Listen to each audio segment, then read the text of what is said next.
Varicose veins కి సరైన చికిత్స కోసం సంప్రదించండి ఎవిస్ హాస్పిటల్.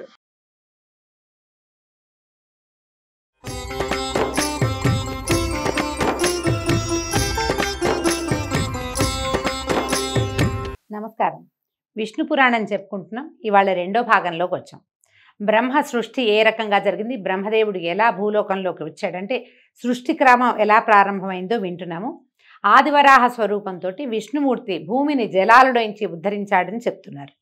భూమిని సముద్రంలోంచి ఉద్ధరించిన తర్వాత మళ్ళీ బ్రహ్మరూపుడై సకల నదీ సముద్ర పర్వత ద్వీపాలను, సురాసుర నరపితృ లోకాలను, గరుడ గంధర్వ విద్యాధర పశుపక్షి మృగాది నానావిధ భూత సమూహమును మునుపటి సృష్టిలాగే సృష్టించి తగిన గుణరూప స్వభావ చేష్టలు కలిగించాడు అని చెప్పగా మైత్రేయుడు విని, గురుదేవ, బ్రహ్మ సృష్టి నువ్వు సంగ్రహంగా చెప్పావు, దాన్ని వివరంగా చెప్పమని అడుగుతున్నారు. అయితే ఇప్పుడు పరాశరులు చెప్తున్నారు, బ్రహ్మ ప్రజాపతి అయి 4 ముఖాలవాడు రాజసగుణ ప్రభావుడు అయి సృష్టిని ధ్యానిస్తూ ఉండగా తమోమయము, తమో మోహము, మహామోహము, తమిష్టము, అంధతమిష్టము అని 5 జగాలకు ముఖ్యభూతములుగా ఆవిర్భవించాయి. 5 రకాల ప్రపంచాలు పుట్టేయట. అవి సక్రమమైన సృష్టికి సాధనాలు కాలేదు. అంతటా ఆత్మజ్ఞాన అజ్ఞానాలలో తామసమైన తిర్యజ్ఞానం, తిర్యక్రోశమైనటువంటి పశువులు, మృగాలు పుట్టేయట. మొదట మనం పుట్టలేదు. అజ్ఞానంతో కూడి ఉండి కేవలము ఏమంటారు, మన ఆహార నిద్ర భయ మైథునాదులు కలిగి ఉన్న మాత్రమే, అవే అజ్ఞానంతో ఉండేవి.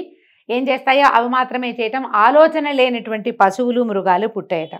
అప్పుడు సాత్విక గుణ ధ్యాన శక్తితోటి అమర సృష్టి కలిగింది. బాగా దేవతల్ని సృష్టించారట. తదుపరి రాజస తామస గుణ సంకితమైన ధ్యాన సృష్టిగా మానవ సృష్టి జరిగింది.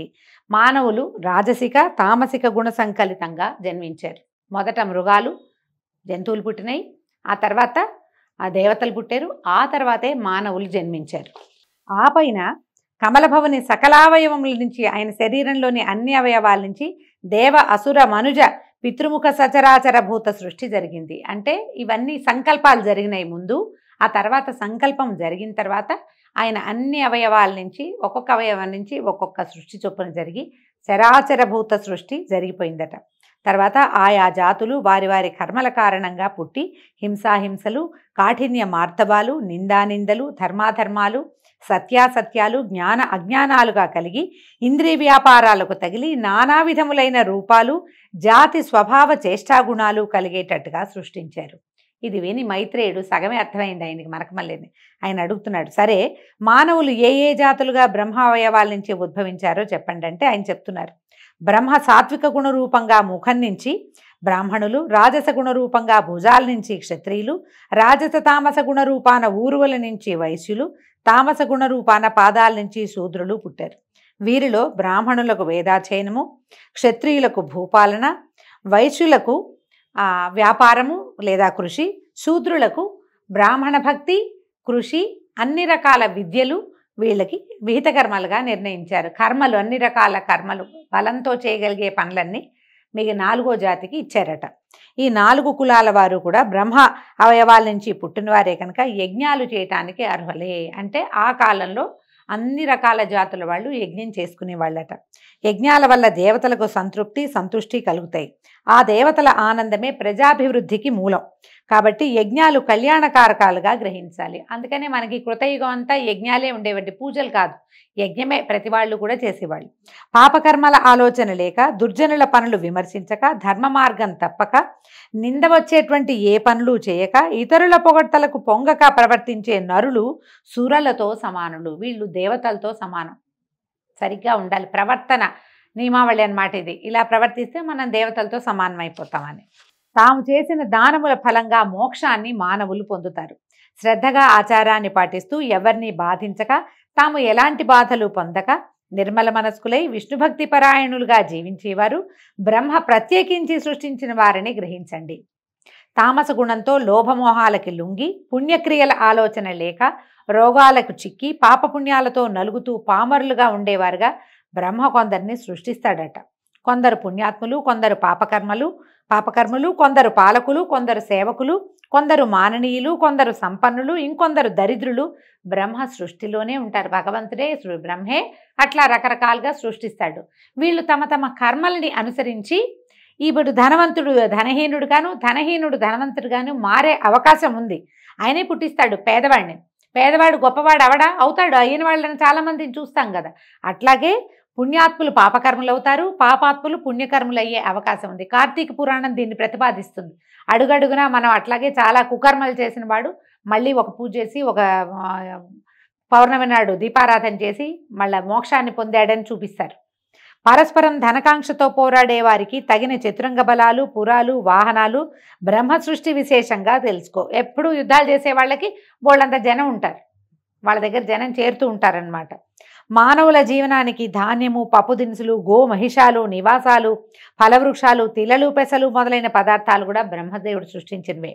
ఇలా సృష్టించిన పెంపులేని సృష్టి ఉండటం చూసి బ్రహ్మ ఏం చేశాడట, ఆయన మొదట సృష్టించిన గుంపే ఉన్నారు, మళ్ళీ ఏమి జరగటల్లా, ఎలా ఉన్నది అలాగే ఉంటుంది. ఈయనది పెరగటం లేదని తనతో సమానులైన ప్రజాపతులను సృష్టించి లోకమును ప్రజా సమృద్ధితో చేయాలని సంకల్పించి నవబ్రహ్మలను మానసిక సృష్టిగా రూపొందించాడు. ఈ నవబ్రహ్మలు ఎవరు?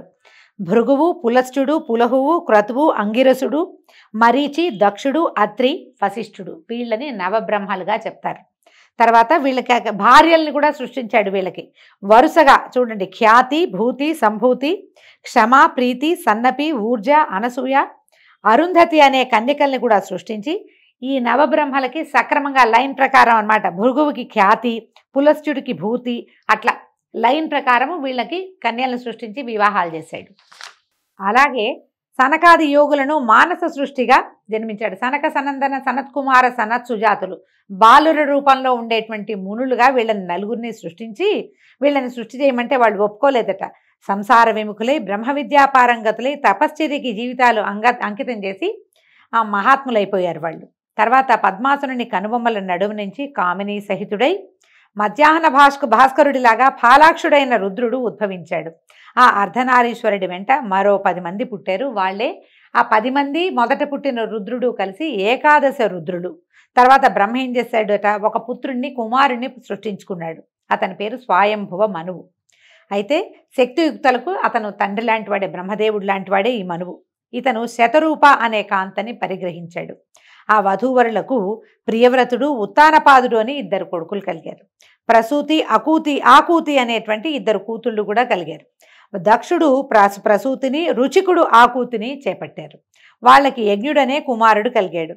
అతడు దక్షిణయందు యాములు అనేటువంటి కొడుకులు 12 మంది పుట్టారు. యాములు అనే పేరు కలిగినటువంటి 12 మంది కుమారులు పుట్టి వాళ్ళు దేవగణాలు అయ్యారట. దక్షుడికి ప్రసూతి యందు 24 మంది కూతుళ్ళు జన్మించారు.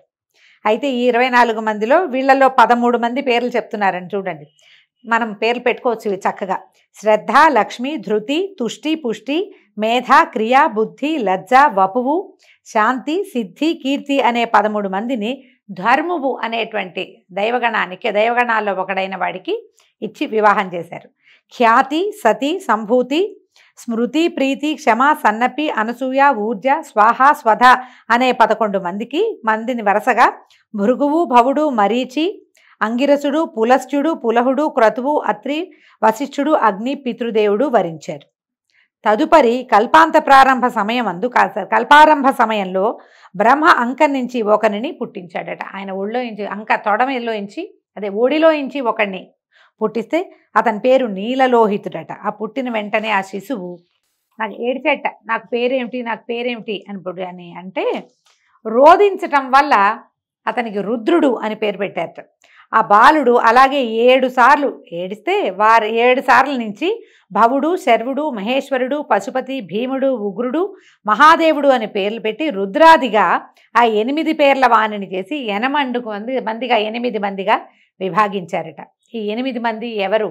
బ్రహ్మదేవుడి నుంచి జన్మించిన రుద్రులు సూర్యుడు, జలము, పృథ్వీ, వాయువు, అగ్ని, ఆకాశము, దీక్షితుడు, చంద్రుడు అనే శరీరాలుగా ఉండేటట్టుగా చేసి వరుసగా వాళ్ళకి మళ్ళీ భార్యల్ని సృష్టించాడు. ఇదంతా బ్రహ్మ సృష్టేనండి. వాళ్ళకి సువర్చల, ఉష, సుకేసి, శివ, స్వాహ, దిక్కు, దీక్ష, రోహిణి అనే వారికి భార్యలుగా చేశాడు. వీళ్ళకి వరుసగా భార్యల్ని సృష్టించాడు. అష్టమూర్తి అయిన రుద్రునకు మేనకా హిమవంతులకు జన్మించినటువంటి ఆదిశక్తి పరమేశ్వరి గౌరీ సతిగా ప్రస్తుతి పొంది భార్యగా అయింది. మొట్టమొదట అయినటువంటి రుద్రుడికి సతీదేవి భార్య అయింది. భృగువుకి ఖ్యాతి యందు ధాత విధాత అని 2 కొడుకులు కలిగారట. లక్ష్మి అనే కూతురు కూడా భృగు, అందుకనే భార్గవి అంటారు లక్ష్మీదేవిని. భృగు నందనగా చెప్తారు. భృగువుకి మొదట లక్ష్మీదేవి జన్మించింది. ఆ లక్ష్మిని శ్రీహరికి ఇచ్చి వివాహం చేశాడు. అప్పుడు మైత్రేయుడు అడిగాడు. మనకు వచ్చే ఆలోచన మైత్రేయుడికి కూడా వచ్చింది. లక్ష్మికి ఆవిడ క్షీరసముద్ర రాజతనయ కదా, పాలకడల్లో నుంచి పుట్టింది బంగారు తల్లి. అయితే మీరు భృగుపుత్రిక అని చెప్తున్నారు, ఇదేమి వింత అని అడిగితే ఇప్పుడు ఈ సమాధానం చెప్తున్నారు. మైత్రేయ, సర్వభూతమయుడైన వాసుదేవుని మాయాశక్తి లక్ష్మీ రూపంతో అతనికి తోడుగా ఉంటుంది కనుక లోకాలకి సంపద కలిగించేవైన పరికరాలన్నీ శ్రీచిహ్నాలే అని చెప్పబడతగినవి. ఇంతెందుకు, లోకాలలో చరాచర భూతకోటి యందు అందమైన స్త్రీ రూపాలన్నీ లక్ష్మీ రూపాలే. దాన్ని మన అమ్మాయి మంచి కళగా ఉంది, లక్ష్మీ కళ అని చెప్తాం కదా, లక్ష్మీదేవి అలా ఉంటుందన్నమాట. పురుషాకారాలని, అందమైన పురుషాకారాలన్నీ హరిమయములనే గ్రహించు. పాలకడలిలో పుట్టిన రమాదేవి వాసుదేవుని దేవి అయి లోకంలో ప్రసిద్ధి పొందటం వేదవాక్కు. ఆ వృత్తాంతం మరీచి బ్రహ్మముఖత నేను విన్నది చెప్తానంటున్నాడు. ఇంకో వృత్తాంతంలోకి వెళ్ళింది. ఇందులో కొన్ని అసంబద్ధంగా అక్కడ అలా ఉంది ఇక్కడ ఇలా ఉంది అని అనిపిస్తుందండి. ఇవేంటంటే ఒక్కొక్క కల్పంలో జరిగినవి, కథలు కథలుగా చెప్పుకున్నవి, ఆసక్తికరంగా ఉన్న కథలని ఒక చోటకి చేర్చబడతాయి. ఇవి ఒక కల్పంలో ఈ కథ, ఇంకో కల్పంలో ఇంకో కథ, కొంచెం డిఫరెన్స్ తోటి కనిపిస్తుంది. అందుచేత కొంచెం ఎక్కడో ఒక కనెక్టివిటీ పోయిందని మనం భావిస్తాం, కానీ కనెక్షన్ ఉంది, అంత ఎక్కువగా లేదు అంతే. అత్రికి అనసూయందు శంకరాంశతో జన్మించిన వాడు దూర్వాసుడు. కోపానికి పురుష రూపం. కోపించాడంటే బ్రహ్మరుద్రాదుల్ని కూడా గడగడలాడించగలిగినటువంటి అపరరుద్రుడు. తాపసులలో మిన్నగా పేరుగన్నవాడు. ఒకప్పుడు భూమినంతను పరిభ్రమించి ఇంద్రలోకానికి వెళ్ళాడు. అప్పుడు ఒక విద్యాధర కాంత నందనవనంలో ఉన్న పారిజాతాల నుంచి పువ్వులు కోసి దండ అల్లి పట్టుకుని వస్తూ ఈ దూర్వాసును చూసి ఆయనకి సమర్పించిందట.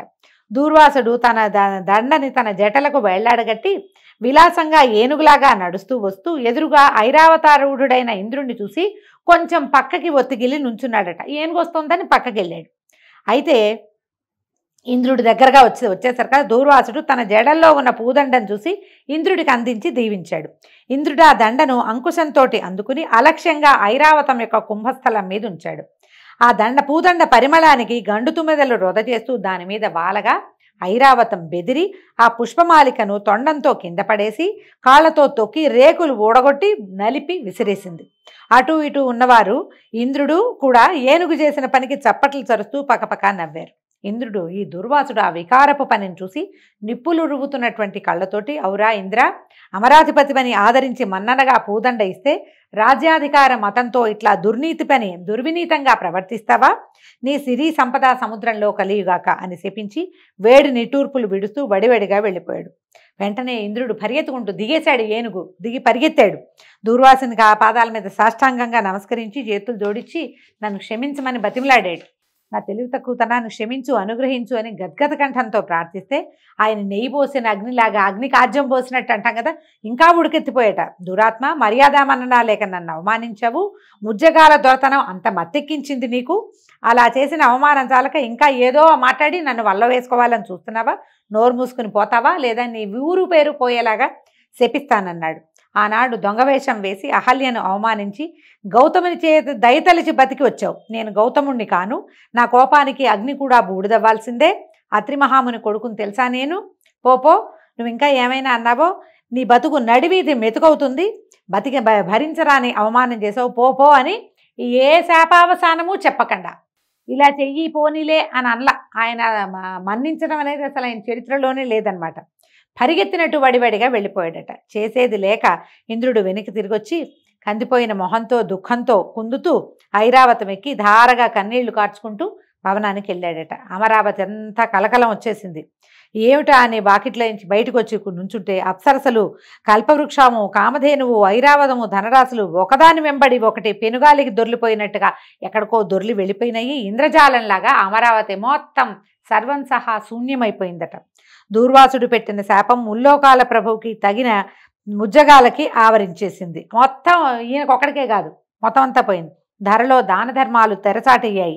అనావృష్టి, సస్యనాశనం, ధనధాన్యాల తరుగుదల, యజ్ఞాలు అసలు పేరుకి అవన్నీ పోయినాయి. యజ్ఞాలు అసలు లేని లేవు. దేవతలకి ఉపవాసమేనట. ఎందుకంటే ఏదైనా యజ్ఞం జరిగితేనే దేవతలకి భోజనం. ఇలాంటి దౌర్భాగ్యం పట్టింది.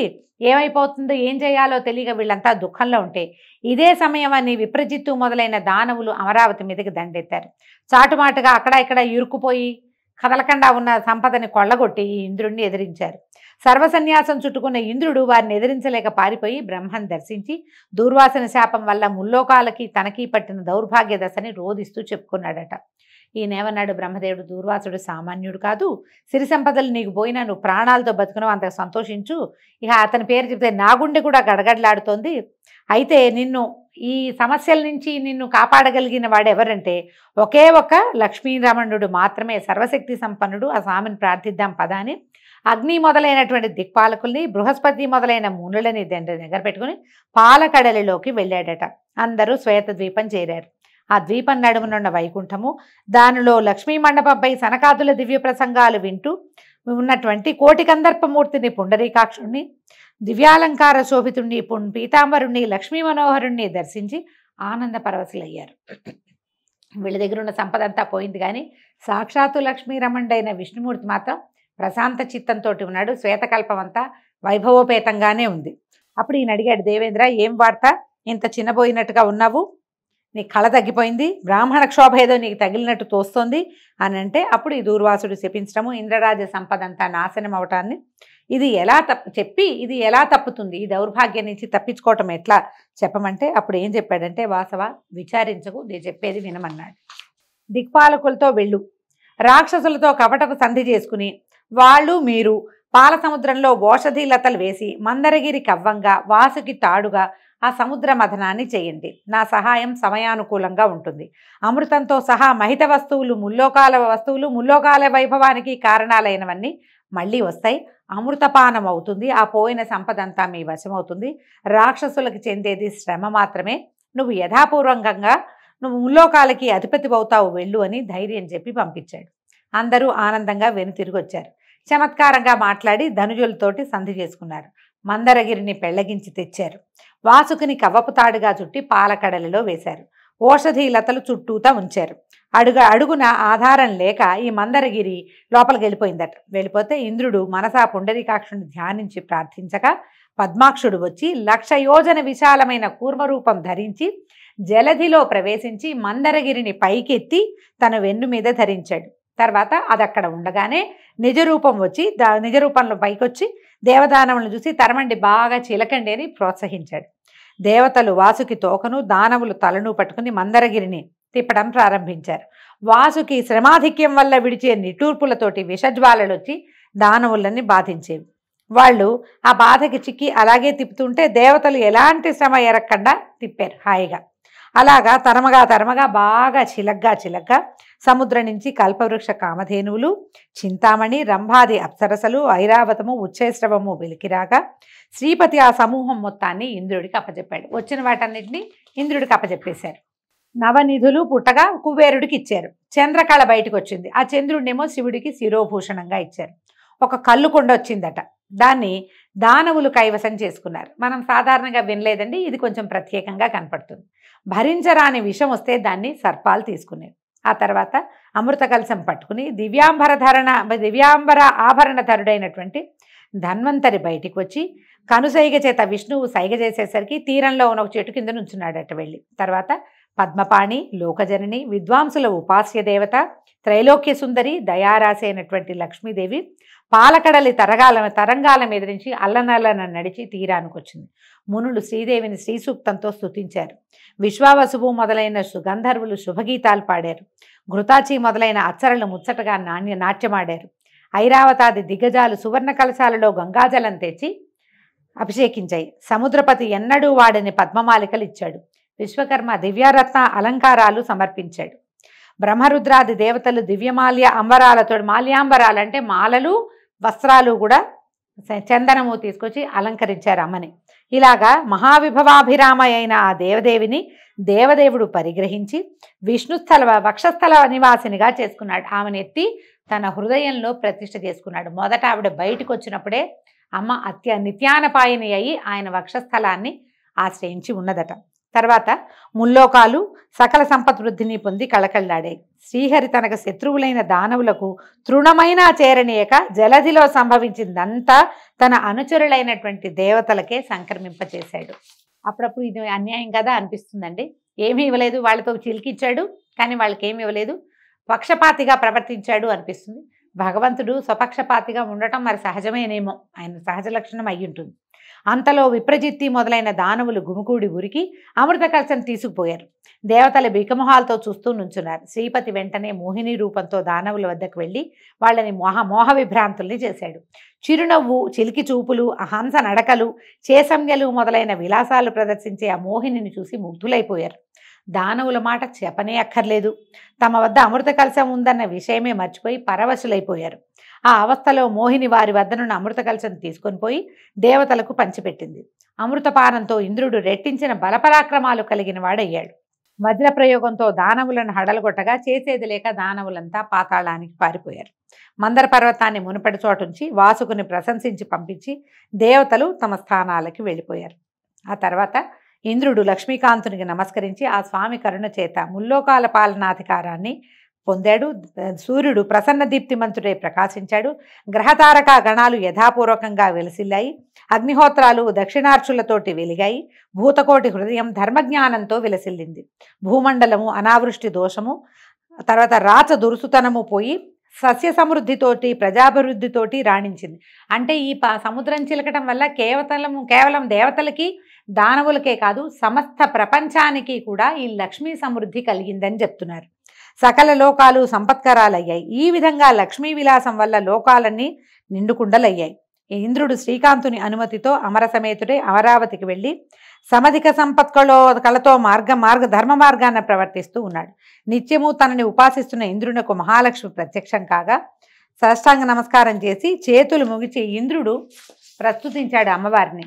అయితే ఏమిటి, ఇదే మనం ఇంద్రస్తుతము, మనం నమోస్తు మహామాయే శ్రీపీఠేశ్వర పూజితే అని ఒక స్తోత్రం చదువుకుంటాం. ఇంద్రకృత మహాలక్ష్మి అష్టకం అది ఈ సమయంలో పుట్టిందనమాట. అందుకని మహాలక్ష్మి అష్టకం చేసుకున్న వాళ్ళకి లక్ష్మీ కటాక్షం సుప్రసన్నంగా ఉంటుందని చెప్తారు. మనం లక్ష్మీ అష్టోత్తరం చదువుకుంటాం కదా, అలాగే ఈ అష్టకాన్ని కూడా చదువుకుని కృతార్థులు కండి అని చెప్తున్నారనమాట. అయితే నువ్వు చాలా గొప్పదానివమ్మ, మమ్మల్ని రక్షించు, కాపాడు అని చెప్తే ఇప్పుడు ఈయన ఏమన్నా అడిగాడో చూడండి. ఇతను ఇంద్రుడు ప్రార్థించిన ప్రార్థనకి అమ్మ లక్ష్మీదేవి ఎలాంటి ఇవి ఇచ్చిందో చూడండి. ఇంద్రుడు అడుగుతున్నాడు, నేను నేర్చిన విద్యలందు, శరచాప ఖడ్గాది సాధనములయందు, చతురంగ బలములయందు, గోమహిషాదులయందు, అవి గల ప్రదేశములందు, మణికనక వజ్రాలంకారాలయందు, పరిమళ ద్రవ్యములయందు, నా పుత్రమిత్ర కళత్ర బంధువులయందు, శక్తి గుణ ఇంద్రియములందు, రాష్ట్రాలలో, దుర్గాలలో, రాజధానులలో, క్రీడావిహార ప్రదేశాలలో, నా శరీరమునందు కూడా నీవు దయగా ఉండు నాతోటి అని నా కోరుకున్నాడట. నిన్ను ఇలాగా నృతించేవాని ఎందు కొడుకుని చూస్తున్నంత దయతో చూసి రేయింబవళ్ళు కాపాడమని ఆ స్తోత్రంలో కోరుకున్నాడు. ఈ ఇంద్రకృత మహాలక్ష్మి అష్టకం చేసుకున్న వాళ్ళు ఇంద్ర సంకల్పం ఎలాగైతే ఉందో అలాంటి సంకల్పంతో అమ్మవారి యొక్క అనుగ్రహానికి పాత్రలవుతారని చెప్తున్నారు. ఈ విధంగా ఇవాళ రెండో భాగం చెప్పుకున్నామండి. రేపు ఉదయం మళ్ళీ విష్ణు పురాణం 3వ భాగంతో కలుసుకుందాము. నమస్కారం.